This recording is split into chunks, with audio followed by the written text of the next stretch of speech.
Ang mga trending. Ano na ba ang mga happenings? Usap-usapan. Usap-usapan. Siksik sa kwentuhang magaan at masiglang talakayan ng mga paksang siguradong inyong kawiwilihan. Bawat usapin, makabuluhan. Kaya people of all ages, kasali kayo sa Usap-usapan sa Radyo Pilipinas World Service.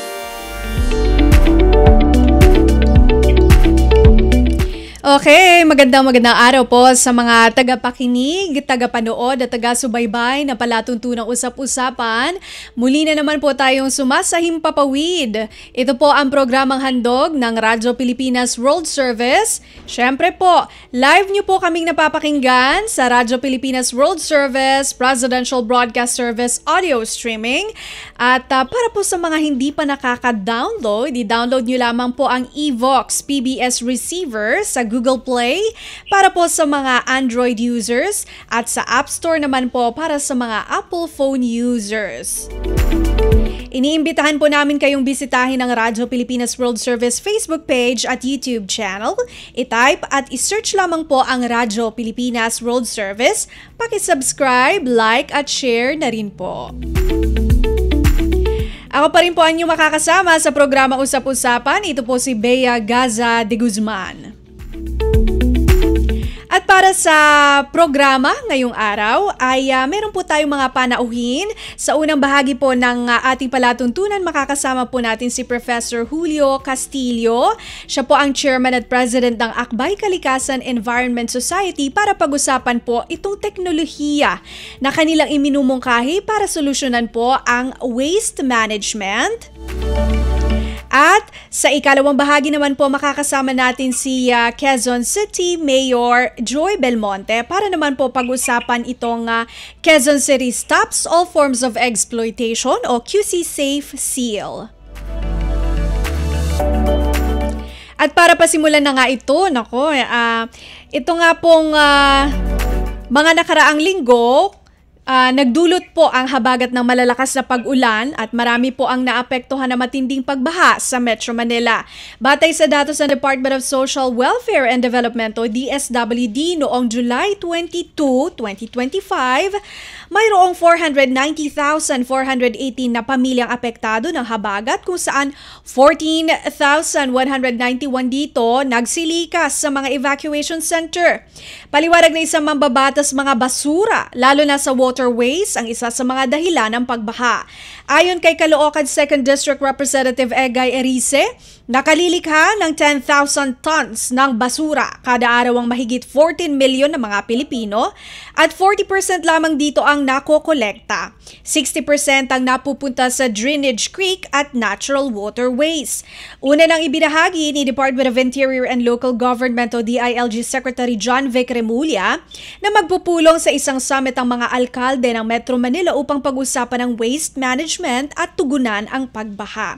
Samantala, mayroon naman po mga environment conservation organization at stakeholders na nagbabahagi rin ng kanilang mungkahi upang makatulong sa problema ng basura at baha sa bansa. Isa na po rito ang Akbay Kalikasan Environment Society. Kaya naman, live po na makakasama natin via phone patch si Professor Julio Castillo, ang Chairman at President po ng Akbay Kalikasan Environment Society. Magandang araw po, Prof. At welcome po dito sa Radyo Pilipinas World Service. Okay, good morning, Ms. Leia. And it is my privilege na maimbitahan po ng programa ninyo at maipamahagi po ang advokasya patungkol sa pagprotekta sa ating kalikasan. So kaya lang isang nakakalungkot kasi ang hina ng natin, ng internet connection. That's why hindi ako makapasok po dun sa inyong live streaming. Opo, it's okay po. No worries po. We completely understand. Ayun, ito nga po, sir, dahil nga problema nga po itong basura at nitong mga nakaraan nga, talagang marami pong apektado ating mga kababayan dahil po doon sa pagbaha na nakita nga po iba pa po sa mga basurang nag-clog sa drainage itong mga sopa, ano?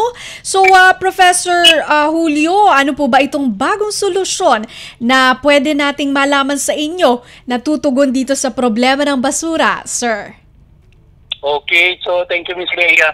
Actually, no, so ito ay isang magandang tool, no, na i-introduce actually ng isang Korean company dito sa ating bansa, no. Ito yung EcoWiz na tinatawag.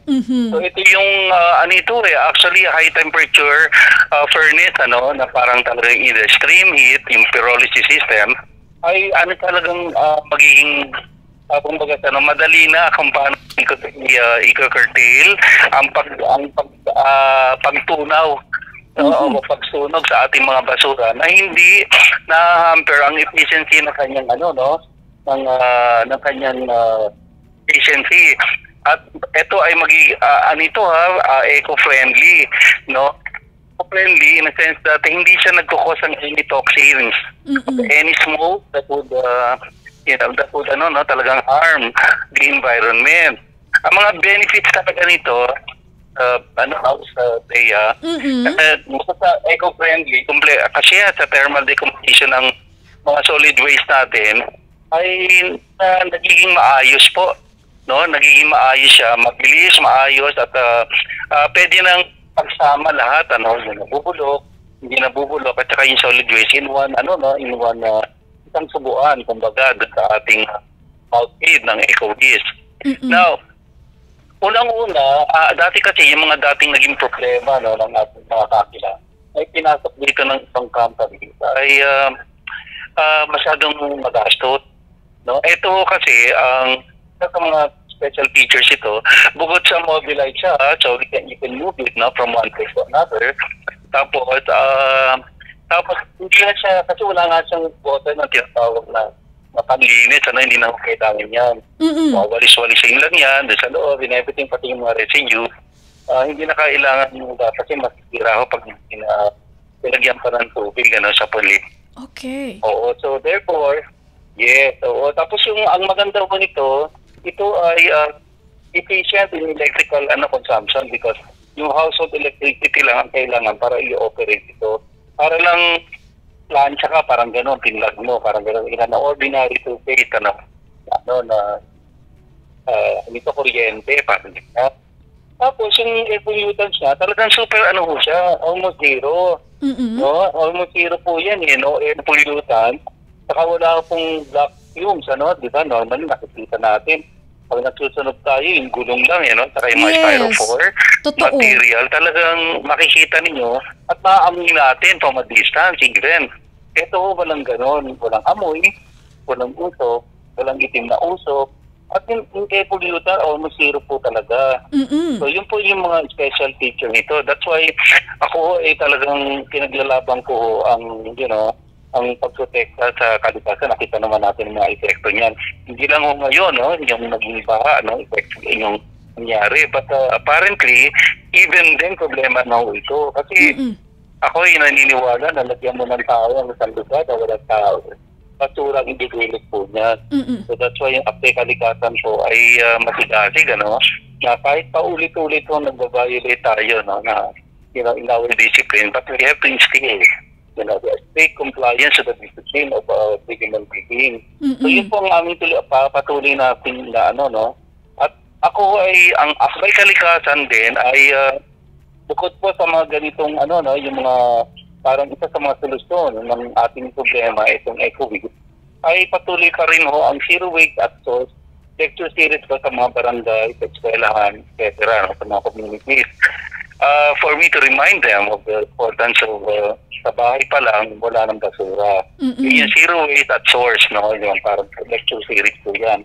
Iniikot ko po ang mga komunidad. Now, malaking tulong po ito kasi namit ko ito. Ako na mag-anticipate, Ms. Bea. Sure po, no problem. Go ahead po, Prof. Right.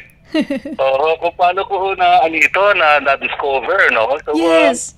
Actually, I'm doing my talk dito po sa Lyceum of the Philippines, University sa Cavite, about the Zero Waste at Source. So, I was invited by the Vice President, Dr. Filapil, at saka ng kanilang team, sa kanyang pharmaceutical, medical team, sa medical science na department, si Dr. Catherine Cababan.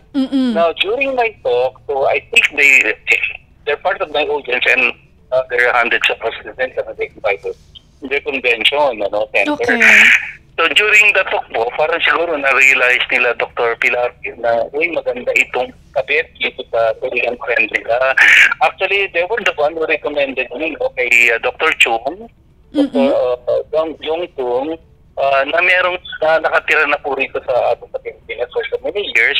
In fact, he has a Catholic Christian church in Tagaytay at saka residence siya nandun. So therefore, to cut the story short, I got him, pinakilala ko, and then yun, so we had lunch sa Tagaytay, in-invite ako ni Dr. Cho, Opo. Korean conglomerate. Tapos, alam niyo, yung narinig ko po sa kanya, yung pinapakita itong EcoBeast natin, itong mobile natin na furnace, pyrolysis furnace. And then, during our conversation, I realized ko, maganda ito. Kasi dati may na-encounter na ako sa isang klase. At ang daming flaws. No? Yung mga flaws na yun, na itinanong ko sa kanya, baka ito, ganito, blah, blah, na-resolve naman niya, nasagot ko sa akin. Yung principle. Opo. So, hindi pa rin ako, siyempre, hindi pa ako communicated yan. Yes. This word against, against proof or evidences. Parang gumagawa lang tayo sa college ng research. Oo. You have to prove the Kumbaga may experiment pa. Papatunayan. Oo, papatunayan po na yung sinasabi ng ating mga kausap ay may basis at may katotohanan. So, what I did, during, moving forward, I got a chance to be invited sa warehouse mismo. Okay. Dito sa silang po. Sa silang talaga. So I've seen how it works, and then I've seen how it how do you call it, parang put together, parang gano'n. Napaka-simple at napakalit lang kailangan, 3 feet by 3 feet, yun lang height. And width is around 2 feet, parang ganyan. Pero mabigat siya. You need a crane to move it. But then, apparently, comparing to the other furnace, yung pyrolysis dati na nakita ko, yun, mahirap something. But this one's different kasi napaka-handy niya, ma'am. Okay. Magaan po ba? Hindi siya magaan. You need, pero it can be moved kasi maliit lang siya. 3 feet movable lang po din. 3 feet by 3 feet. Okay. And the height is almost the same, 3 feet din. So parang gano'n lang yung niya. And then, it can tawag dito, yung, it can dissipate, through high temperature pyrolysis, yung basurang 1 to 2 tons a day, mga 10 hours na 1 to 2 tons. Yan. So, maliit lang siya as compared to, kunyari, ang Manila natin, it's requiring about, in a day, mga 1,200 yan, the average. Ito, yung 1 ton lang, saka 2 tons, ito 1,000 ton sa Manila. So, hindi siya kakasya, kasi ito, pang design lang to sa pwedeng hospital, pwedeng factory, pwedeng gano'n, yung mga small industry that would require a particular furnace, for them to be able to contain their immediate waste. And one unique feature of this is that it can be combined all together. So dati sinesegregate pa natin, nabubulok, hindi nabubulok. Yes. Dito po pwedeng paghaluin, sir, mga basura, tas sunugin lahat as one? Yes, yeah. Tapos, siyempre pera yung bakal tsaka yung bote, Okay. Bakit naman susunugin ng bakal tsaka yung bote, di ba? I don't see any use of it. Parang logically, but apparently, hindi yun masusunog yung bote at bakal. May init, so madidisinfect, like yung mga medical waste na merong bote, Okay. Like yung mga, madidisinfect siya, pwede na itapon yun. Kasi yun, yung yun. So, yun lang po ang purpose niya kasi because of high temperature, Okay. Electric niya. So, ganun po, Ms. Bea. So, I think, wala pa ko sa Pilipinas ito, but what the company is doing is, ino-offer na po ito sa probable users, So, it can be the LGUs, it can be the hospital, it can be anybody, and lahat ng industry po that is requiring that kind of thing. Yung local government, existing communities, mga resort, military bases actually, and tourist destinations. Kasi yung mga tourist destination po, ay yung basura nila na generate ng mga tourists or mga local folks sa isang resort island, ay binabarge pa kung saan man. Ang laking gastos. Oo nga po, Di sir. ba? So, alam naman doon itapon sa dagat. So, yun po ang naging problema natin. Now, even national parks, saka yung mga pondo ngayon, ang nagdadamihan, di ba? Opo. So, yan po yung parang immediate development. So, these condominiums are needing a certain receptacle for them to itapon ng basura. So, ito na po yun. Pwede i-integrate sa design ng mga di-develop na building. I'm sure, Ms. Bea, kayo ay nakapag-travel ng part of the world. Yes. Nakita niyo naman, lalo sa mga first world country, integrated na po yung pagsusunog ng baka. Di ba tayo sa condo, kunyari sa Europe, merong ibabagsak mo lang yung waste receptacle, merong gano'n. Tapos babagsak na yan kahit nasa 7th floor pa. Babagsak na yan sa tunugan sa baba, parang gano'n. Opo. Ay, Prof, may tanong ako kasi sabi nyo pwede na siyang i-integrate sa mga condos, resorts, parang pwede na siyang isama sa design ng mismong establishment para po mas madali na po yung pagano ng basura.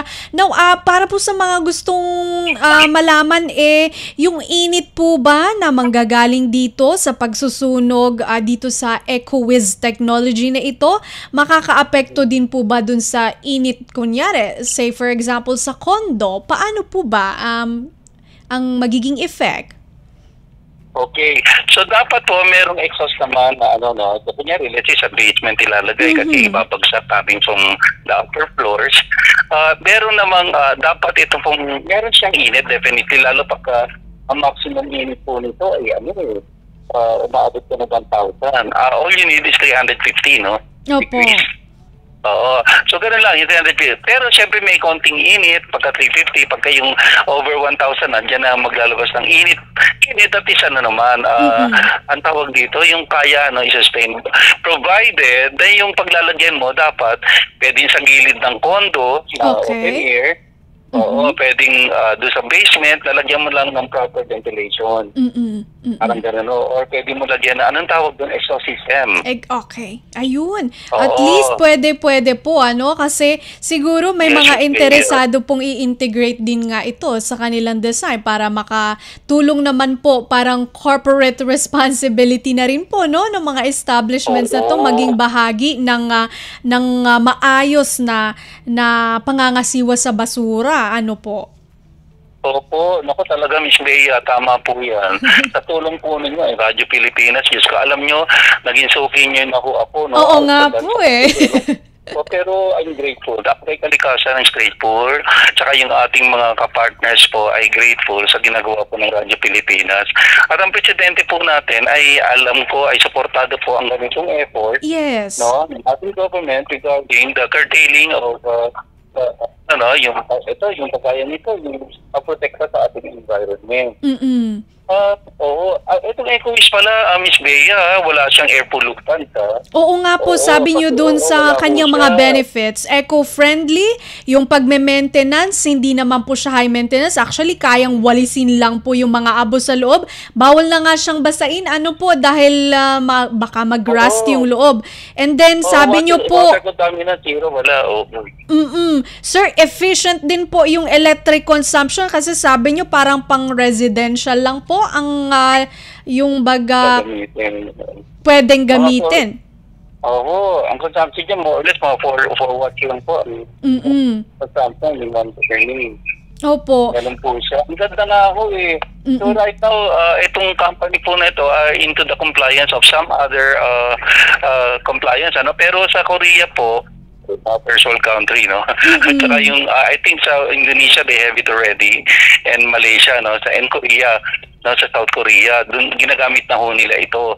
So, dito sa atin, syempre, you cannot still yet use this until the proper compliance from our environmental agency. Yes, and with regards to compliance, Prof, paano po kaya yung pagpo-process na paano sila makaka-comply para pwede na siyang gamitin dito sa ating bansa? Para naman po makasabay tayo sa mga teknolohiyang gagamitin sa solid waste management, sir. Opo. So, ang witness meeting po natin, tinanong ko na po yan, yung ibang papers po, like yung SEC, yung BIR, compliance na po kita dyan, but yung ibang, although ito ay sa sa South Korea is okay na, comply na sila in some other parts of the region. So, okay na sila. Dito sa atin, kasasubmit lang po nila, I think, 2 months back. So, they are eyeing, pero yung ETV ng DOST, okay na. ETV is a compliance regarding sa pagpasok ng ECOWIS at sa equipment dito sa atin, ano. Opo. Pero yung EMB, yung Environmental Management Bureau. Bureau, yun po, pasasubmit lang po nila, I think 2 months back. So they need, they are eyeing na lalabas po yan, hopefully in 2 months time. So before December, pwede na ho siya. Ayun. So, BIR, DOST, and EMB, yung po yung mga ahensyang dadaanan para masiguro natin na ligtas po. Compliant. Yes, and compliant tayo. Compliant po tayo. So therefore, yung ano pa rin, kasi ang one of the referencing ng ginagawa ng ating local agencies, yung mga international testing materials that were submitted in their own countries and in other countries. Na okay naman. So yun ang mga support po. Ayun. So wala tayong problema sa testing. Oo. Yun na lang po sa atin. Siyempre, tayo may sariling standard. So I think, siyempre. But if the first world countries, okay siya, bakit naman hindi dito sa atin? Oo nga naman. And sir, speaking of yung pagiging eco-friendly niya, sir, pwede po magamit yung abo? Saan po pwede magamit yung abo na nasunog para sa ibang, kumbaga, parang repurposing nito since eco-friendly ang ipinaglalaban natin dito, sir? Yes, thank you. Maganda yung tanong mo, Ms. Lea. Yun, one of the concerns talaga. ano nangyari kasi ng one time, tapos, alam mo, 2 kilos na lumabas na ash.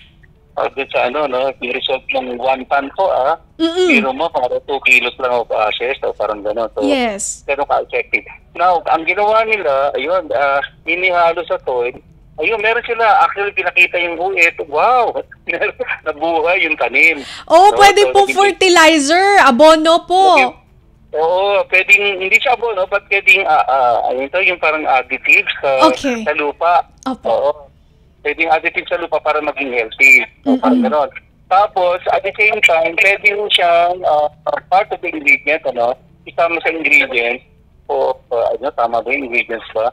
Ng paggawa ng semento po. Yung hollow blocks. Hollow blocks and sa cement mismo. Okay. Pwede idikit daw po, isama. So wala palang tapon talaga dito, no? Sa sa EcoWiz. Wala po talaga. Opo. Matatapon lang talaga yung bakal sa yung buhok. Opo, yun ang hindi pwede. Yes, yan ang ating exemption. Hindi pwedeng isama ang bakal and bote. Naku sir, we're running out of material time. Ang inyong final message na lang po sa ating mga tagapakinig at tagapanood po dito sa Usap-Usapan Radyo Pilipinas World Service, sir. Okay, thank you very much. Okay, so ang aking masasabi lang, bukod sa pagpapasalamat sa Radyo Pilipinas, na patuloy na isinusulong ang programa ng gobyerno patungkol dito sa environmental protection and concerns. Maraming salamat po. Tapos sa ating pong mga tagapakinig naman, patuloy po tayo maging conscious po sa ating pag-generate ng basura, pag-recycle ng basura, at tamang pagtatapon po ng mga basura po natin. Now, with the coming of this kind of technology, ay napapanahon na po, sana masuportahan po ito ng mga local government or even the national government. At ako nga, prayer ko, gawa ng batas po na tulungan na, instead of maging manual lang ang ating mga, saka yung landfill, bawal na po yan. Yung sanitary landfill, no matter how sanitary it is, still healthy. Yes. Yung po, incinerators, definitely is a no-no. So ito na po ang new technology that would help the government, even the people, in curtailing the waste management.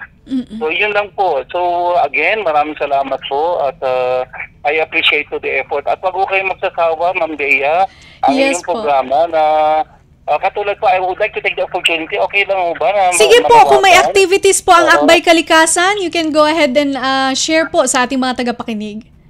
Okay, so tagapakinig po ng Radyo ng Pilipinas po. Maraming salamat po. This coming Sunday, August 17 po, dito sa Bacau 1, kasama po Bacauno, no, sa Ilog Grande ng Bacauno. Barangay po yun. Dito po sa General Trias, kasama po ang ibang volunteers and supported by the Office of the Mayor, Office of the Central Office of the LGU of General Trias, volunteers like the Cavite Varsitarian, the Council and the TK2 chapters, Cavite Guardians, PNP, BFP, Bureau of Fire, Philippine Navy, RSCOM and Philippine Army are also invited to join us. So in fact, they will be coming. Nag-imply na po sila when we intended na mag-join sila sa ganitong contest. Sana ang Radyo Pilipinas po, may cover naman po ito. No? Opo. Sige po, ipapahatid natin sa ating mga field reporters po. Opo. Oo, kasi nga, Barangay Bacau, talagang makikita niyo yung ilog puro. Maayos siya ngayon, pero kailangan bantayan pa rin. Okay, yan. Takbo Kalikasan on August 17. Inaanyayahan po ang mga gusto makilahok dito. Maraming salamat po. Sorry po. Limit ilog po. Limit ilog sa Bacau. Okay, yes. Ayun. Thank you. Thank you po, Prof, sa inyong oras na ibinahagi sa amin. Hanggang sa muli po. Maraming salamat po, Ma'am Deya. Mabuhay po kayo. Thank you. Maraming salamat po. Opo. Yan po si Professor Julio Castillo, ang Chairman at President po ng Akbay Kalikasan Environment Society. Ibinahagi po sa atin ang EcoWiz, isang teknolohiya para sa solid waste management. At magbabalik po ang palatuntunang usap-usapan, makalipas po ang ilang paalala. Tinig ng Bayan! Tinig ng Bayan! Sa iyong palagay, ma'am, gaano kahalaga yung naging desisyon ng Pangulo na isuspinde muna yung importation ng bigas sa loob ng 6 na pong araw? Ang pag-cancel ng ating Pangulo ng pag-import ng bigas para ma-calculate ng mga Pinoy ang ating palay, produkto natin ang pag-ibigin natin para po hindi na magmahal ang bili ng produkto ng bigas kung galing mismo sa ating mga mangunguha. Tinig ng Bayan! Tinig ng Bayan!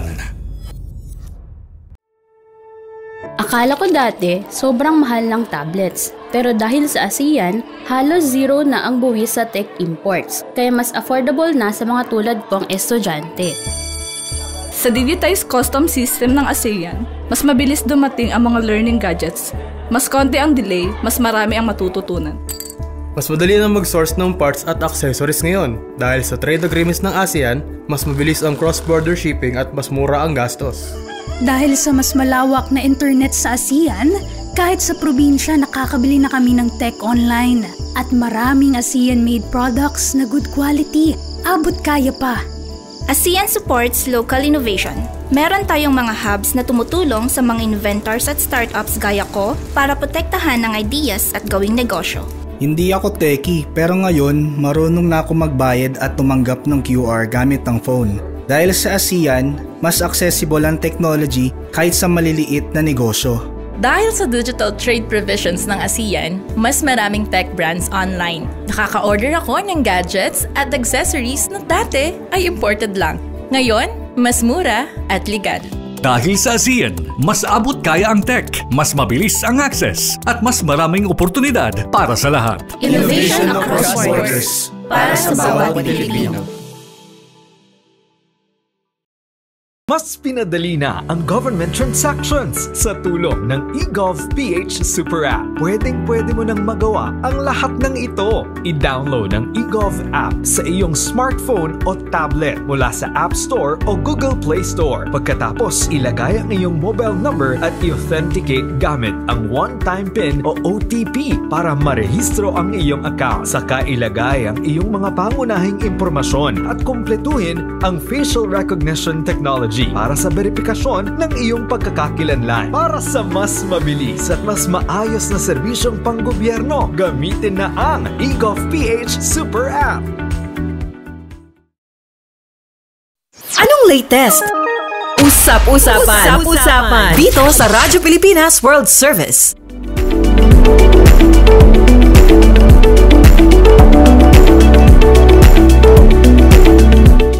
Okay, muli po nagbabalik ang ating palatuntunang usap-usapan dito pa rin po sa ating himpilang radyo, Pilipinas World Service. Live niyo pong napapakinggan ng Radyo Pilipinas World Service ang Presidential Broadcast Service sa audio streaming. I-download niyo lamang po ang Evox PBS receiver sa Google Play Store para sa Android users o sa App Store para naman po sa mga Apple phone users. At iniimbitahan po namin kayong bisitahin ang Radyo Pilipinas World Service Facebook page at YouTube channel. I-type lamang po at i-search ang Radyo Pilipinas World Service. Siyempre po subscribe, like at share na rin po.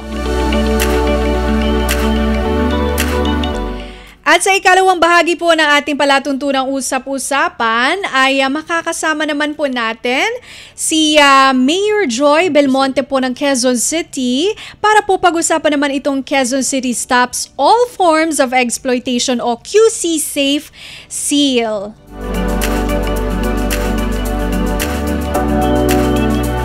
Bago po natin simulan, ito nga patuloy ang pamahalaan ng Pilipinas sa pagtugon ng human trafficking sa bansa. At kamakailan lamang natanggap ng Pilipinas ang Tier 1 ranking para sa ika-9 na sunod-sunod na taon o 9 consecutive years sa 2024 United States Department of State Trafficking in Persons o TIP report. Ayon sa Department of Justice o DOJ, nangangahulugan lamang ito na ganap na nakamit ng Pilipinas ang minimum standards para sa pagtatanggal ng human trafficking sa Pilipinas. Hindi lamang ang national government ang nagtatrabaho para sa pagtugon sa human trafficking, bagkus maging mga lokal na pamahalaan ay mayroon din pong layunin o mga programa na tumutugon dito sa human trafficking. Kaya naman, alamin natin mula sa alkalde ng lungsod ng Quezon ang kanilang napakagandang programa para sa pagtugon sa human trafficking. Live po natin kasama via Zoom si Mayor Joy Belmonte ng Quezon City. Magandang araw po at welcome po sa Radyo Pilipinas World Service, Mayor Joy. Hi Bea at magandang umaga po sa lahat ng mga tumatangkilik sa ating pong programa. Ayun, maraming salamat po sa inyong oras. Alam namin, Saturday po at baka po oras ng pahinga ninyo o baka meron pa sana kayong lakad pero pinagbigyan nyo po kami dahil ito po ay napakagandang programa. Kaya Mayor, i-share nyo naman po sa amin ano po ba itong programa ng inyong ng Quezon City LGU na Stop All Forms of Exploitation o itong QC Safe Seal na tinatawag, Mayor. Yeah, Bea, itong aming pong programa na inilunsad nung kamakailan lang, it's Quezon City Safe Seal or Stop All Forms of Exploitation Seal. No? Ito po ay ginagawa natin first and foremost with the hospitality establishments. No? These are hotels, these are lodging establishments, apartels, at similar types of establishments. Okay. At actually, this is just the beginning because we know that many other establishments are being used as venues for trafficking of persons, no? Such as mga KTV bars, mga Airbnbs, and rooms in condominiums. No? So, ang ginawa po namin to start it off, to kick it off, we had a summit kung saan inyanyahan po namin lahat ng mga registered hospitality establishments sa Quezon City, and we encourage them to take part in our campaign to stop all forms of exploitation here in Quezon City, especially trafficking in children and women kasi nagkaroon po kami ng mga karanasan dito sa Quezon City in the past few months wherein many children and women were rescued from hospitality establishments. Ayun na nga, kaya pinipili po natin itong mga hospital or the hospital industry, mga Airbnbs or KTV kasi doon nga po usually na idadaan itong mga illegal na gawaing ito. Mayor, meron po ba tayong datos ang LGU para sa human trafficking? Yes, so Bea, kaya ako nabahala actually, no? It's because, of course, tayo dito, we are human rights advocates, most especially the rights of children and women we would like to protect because they are the most vulnerable sector when it comes to exploitation. And of course, itong tinatawag nating trafficking, which is yung pangangalakal sa ating mga kabataan at kababaihan na syempre forced and coerced or they are deceived and misled, no? So, nagkaroon po tayo ng dalawang insidente na very alarming itong taong ito. In May and in June, may isang hotel na there were, I think, over 55 I think dalawang hotel na ito, 55 ang naging victims na nakita namin. And 51 of these victims are children or minors, no? And in the past, so ginawa natin, nag-research pa tayo, and nalaman natin na last year, in 2024, there were 97 victims of human trafficking also found in hotels, KTVs, and Airbnbs na kalahati sa kanila ay mga kabataan and the rest were women. No? So we have experiences, we have data, and we decided this cannot happen in our city. Hindi talaga pwedeng mangyari ito. We have to be very aggressive in our campaign to stop this kind of exploitation. Ayun, marami pala. Over 55 victims ngayong May and June lamang. At 51 dito mga bata pala. Mayor, ano ba naman yun? Nakawawa naman po. Tapos, 2024, mas marami, 97 victims. Half of them are children and women, talaga nga naman. At makakatulong nga ito na itong QC Safe Seal para po dito. Ano man naman po, Mayor, yung anti-trafficking at child protection measures o programs na ipinatutupad po ng inyong lokal na pamahalaan? Well, una sa lahat, we have localized all the national laws pertaining to exploitation and trafficking. No? So meron tayong mga local ordinances para mas mapalakas pa yung anti-trafficking in persons ordinance natin, yung anti-OSAIC or online sexual exploitation and abuse of children ordinance natin, at meron din tayong child protection policy in tourism industry ordinance, no? And this is yung panghuli, ito yung talagang kaakibat nitong ating kampanya na labanan ang trafficking and exploitation in our tourism establishments, no? So Bea, ang mechanics nito, ang lungsod talagang mag-reach out, pupuntahan lahat ng mga establishments katulad ng mga nabanggit ko at hihikayatin sila mag-apply for a safe seal, no? So ano ba yung mga components ng safe seal? So kailangan meron maliwanag na polisiya yung establishmento patungkol sa kanilang strong and staunch commitment against all forms of trafficking and exploitation. Kailangan nakapaskil ito sa isang very visible part of their establishment, sa harap siguro sa front desk. Kailangan nandiyan na yung commitment nila against this, no? And then second, kailangan i-train nila ang kanilang mga staff, no? Kailangan maliwanag na alam ng staff kung ano yung mga red flags that they have to look out for, and if they notice these red flags, kailangan may protocols na of reporting sa kanilang management at maging sa mga authorities o sa barangay, no?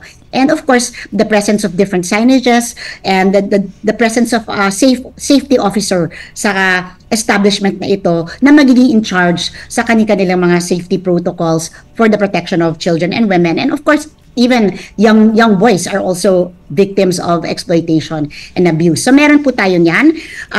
Meron din po tayong very, very aggressive information campaign sa ating pong mga barangay, sa ating pong mga paaralan. In fact, yung mandatory na tinatawag na Barangay Council for the Protection of Children, which all barangays should have, regular po ang kanilang training para siguraduhin pong alam nila ang gagawin nila kung sakasakaling merong mga ganitong klaseng insidente na mai-report sa kanila, and also that they can be very aggressive as well, proactive in ensuring that this is not happening in their respective jurisdictions, no? Pero Bea, ito yung gusto ko lang ibalita sa'yo na nakakagulat, no? So nung na-report sa akin na may mga na-rescue ng mga bata galing sa ilang mga hotel na nagiging biktima or naging biktima ng child trafficking and forced prostitution and sexual exploitation. So pinost po natin sa Facebook page natin itong ginawa natin pagsara, no, sa establishmentong ito. At doon nakita namin nung nag-post po tayo, ang daming nag-report na mga netizens. So I realized that the people themselves are a very strong and potent force in our fight against this. Marami silang nalalaman, in other words, or marami silang naririnig, no? So we need the cooperation of the people na mag-report sila, magsumbong sila. At meron po tayong hotline, ito yung hotline 122 natin, and yung call center agents po natin are trained to respond to all forms of reports coming from the general public pertaining to issues such as exploitation and trafficking in persons. Ayun, para nagiging movement na pala ito, no? Natuwa naman po ako sa inyong balita, Mayor. Collective effort at ang mga netizen na po talaga ang kusa na nag-uulat o nagsusumbong ng mga nakikita nila, no? Interesado lang din po ako kasi nabanggit niyo po kanina, isa po sa, may 3 component para posible mong makuha yung safe seal kung ikaw ay isang establishmento na kumbaga ikaw ay kabahagi ng advocacy na ito, which is kailangan may mga policies ka for anti-human trafficking, you train your staff, and also kailangan may presence of signages and safety officers. Doon ako sa number 2, training of staff at yung pag-identify ng red flag. Paano po malalaman yun, Mayor? Gusto ko po malaman yun, yung ano ba yung tinitignan nating red flag and also kung paano natin siya i-report. Well, hindi ko memorize lahat ng mga red flags, no? Kasi yung kaakibat natin dito yung mga halimbawa po, Mayor. Yeah, so I'll give you some examples lang. And of course, if establishments are interested, our police force are more than willing to do seminars for them as well as our NGO partners. Pero halimbawa, pag yung nagbayad ay puro cash ang binabayad, hindi credit card for example, laging cash, hindi na tayo cash economy or more or less hindi na tayo cash economy. So kung laging cash, that's not as madami, that's something, but that of course many people still pay cash, so I wouldn't consider that the main point, no? Pero second, kung may halimbawa nag-check-in na may kasamang bata, tapos hindi niya kamag-anak yung bata, no? Dapat hinihingan kasi ng ID ng front desk o ng ebidensya na kamag-anak na yung bata, no? So that's one, no? Second also is makikita mo naman sa mga behavior ng mga nag-check-in, kung shifty-eyed sila, hindi sila nag-eye contact, o kaya kung may makasama sila pero hindi pinapayagang magsalita yung makasama nila, sila lang lahat ang nagsasalita, lahat ng dokumentasyon, sila yung may hawak, no? So medyo that's something to be worried about, no? Tapos meron din yung mga housekeeping o housekeeping staff. Pag naglilinis ng mga kwarto, pag nakakita sila ng mga sexual paraphernalia, maraming condoms for example, which is very unusual, o kaya may mga photography equipment. Kasi ibig sabihin nun baka naman ay nagvi-video na sila ng mga guests, ng mga bata, di ba, for OSAIC purposes or online sexual exploitation and abuse of children. No? So, yan ay ilan sa mga red flags na pwedeng makita. And also, syempre, kapag ginagamit na matagal na yung kwarto at hindi pinapayagan pumasok ang housekeeping, that's also a red flag, no? Kasi bakit hindi pwedeng linisin yung kwarto? So, ilan yan sa mga halimbawa na pwede kong banggitin. And also, ang tanong dun, bakit hotel? So, many people are asking me, why are you starting with the hospitality industry? It's because alam naman natin na minsan online na yung pag-book ng room, prepaid na. Yeah, and then when you come in, very, very superficial na yung pag-check, no? Basta yung pangalan mo, nakabook ka na, tapos okay, pwede ka nang pumunta sa kwarto. Tapos pag nasa kwarto ka na, hindi na nila ikaw papakialamanan because of the privacy laws. So, actually, very ideal locations for transferring people and trafficking people, yung mga hotel establishments natin. And many of them are also located near bars, no? Kaya minsan, doon nangyayari yung pag-recruit sa mga bars, tapos dadalhin na lang sa mga hospitality establishments yung mga nakuha nila, no? And a lot of the times when we interviewed din yung mga victims, a lot of them do not come from Quezon City. Galing po sila sa mga lalawigan na pinangakuan ng trabaho, at yan talaga tunay na masasabi mong trafficking because there's a displacement of people, dinala lang dito sa lungsod, tapos bigla na lang sa hotel pala sila pinapunta at may mga customers na palang naghihintay sa kanila na online binook ang mga customers, no, through online booking na. That doon na lang sila nagtatagpo sa mga hotels natin. Ayun, ito po yung mga kailangan na talaga ng tulong. Ngayon, Mayor, mayroon po ba kayong maibabahagi mga best practices para maging safe sa human trafficking at exploitation na ating mga lungsod at ang ating bansa po in general? Well, first and foremost, kailangan yung ating mga mayors, ako nakikiusap ako sa lahat ng mga mayors na gawin nilang personal itong battle na ito, itong campaign na ito to stop all forms of exploitation and abuse. Kasi ito ay bumibiktima sa ating mga kabataan at mga kababaihan, very vulnerable sectors. And we already have data from many studies that show that if a child has been a victim of exploitation and abuse, paglaki niyan, medyo dysfunctional na yung batang yan, pag adult na siya, baka siya mismo ay maging isang kabahagi na or recruiter na para sa ganitong mga gawain kasi na-confused na siya nung bata siya at tingin niya ito yung tamang or karapat-dapat na gawain, no? So malaki ang psychological effect on our children. We have to protect our children and we have to make this a very personal fight. Ngayon, ang aking tip then is kailangan kasama mo lahat. No? Hindi pwedeng gobyerno lang. So kailangan lahat ng ahensya ng pamahalaan ay nagko-coordinate, magkatuwang at kailangan kasama rin natin yung private sector. So, dito sa laban natin, Bea, yung mga iba't ibang asosasyon ng mga hotels, lodging facilities, ay kaakibat natin, partner natin sila na nag-launch ng QC Safe Seal. So, they were with us and they made a commitment of support.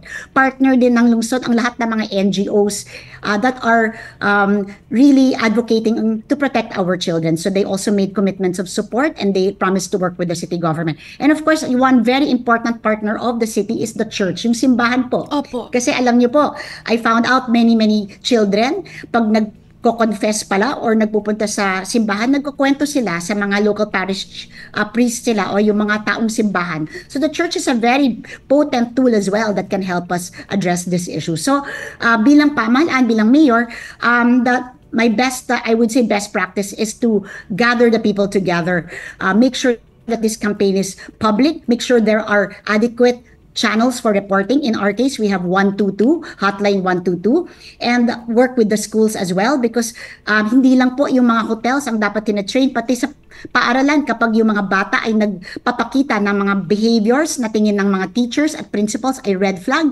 kailangan ay alam na rin nila kung paano nila lalapitan at i-interviewin yung bata kung sakasakaling may dinadaanan yung batang mga karumal-dumal na mga karanasan. So all of city approach kailangan po natin dito, Bea, because this is a very serious problem. Ayun. And we have to work together to protect our children. Whole of nation, no? Talaga simbahan, schools, stakeholders, hindi lang government, tulong-tulong tayo para masolusyonan ito. Pahabol lang po kasi syempre nandun na tayo sa identify and parang ito na yung tinutulungan natin yung mga establishment na maging partners para mahuli natin itong mga gumagawa ng illegal. Paano naman po yung kunyari yung mga bata po na nare-rescue natin? May rehabilitation program ba sila or paano po, Mayor?